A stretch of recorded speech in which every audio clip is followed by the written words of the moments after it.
Hi mga mahal, ang ating topic ngayon ng tanong ni Sir John Rolin Carmona. Ang tanong niya is, okay lang po ba sa inyo kung magsasama sa foreplay sa isang babae is yung didilaan at hahalikan yung paa?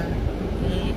So, ano nga ba ang masasabi ko? Okay lang ba ito sa akin? Kung interesado kong malaman, please keep on watching. Pero bago yan, kung bago ka pa lang sa akin channel, please consider to like this video and subscribe my channel.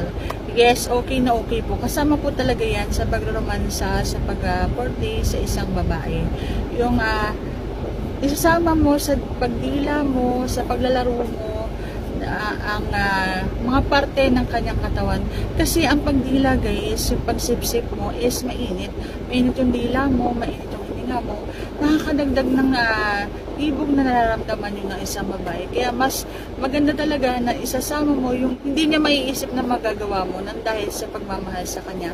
Kasi masarap sa pakaramdam yung nagagawa mo yung ganong bagay nang hindi ka nandidiri. Yung ba nga, wala kang ititirang parte ng kanyang katawan, lahat romansay mo, lahat dadaanan ng dila mo. Kahit pa nga isama mo na yung kilikili eh. Yes, na-vlog ko na yan dati guys, na yung mga parte ng katawan ng babae na pwede mong dilaan para mas lalong malibugan ang isang babae. Ayan, so kasama na po dyan yung mga daliri, yan, sipsipin mo yan, padaanan mo ng dila mo. Kasama na dun yung paa, yung daliri sa paa, yung talampakan, ayan. So, ikaw na yung bahala kung paano mo ipe-perform yung mga ganong bagay. Pero para sa akin guys, okay lang talaga yan. Masarap sa pakaramdam na madaanan ng dila yan, and masarap yung feeling. Nakakakiliti, masarap na nga sa leeg, sa batok eh. What more pa dun sa mga ibang parte ng katawan. Kaya go for it. Okay lang talaga na isasama mo yung mga ganyan.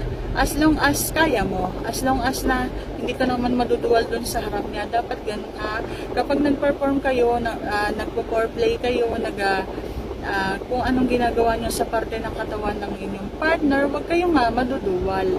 Huwag kayong, yung kala mo yung mukha kayong nandiri, okay? So, kung kayo naduduwal, sarili nyo na lang, lunukin nyo na lang.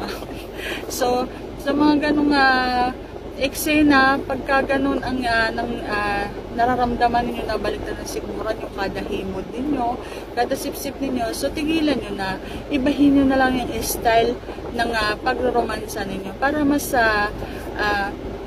mas maging smooth yung maging romansahan ninyo, hindi mauwi sa out of the mood, yun. So, para hindi mawala yung ibog na nararamdaman, so ibahin mo na lang.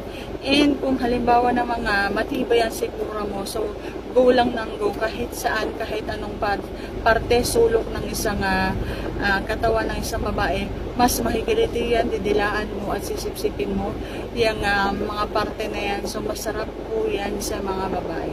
At yan lang mga kayo masasagot for today's video. See you on my next vlog. Please consider to like and subscribe my channel.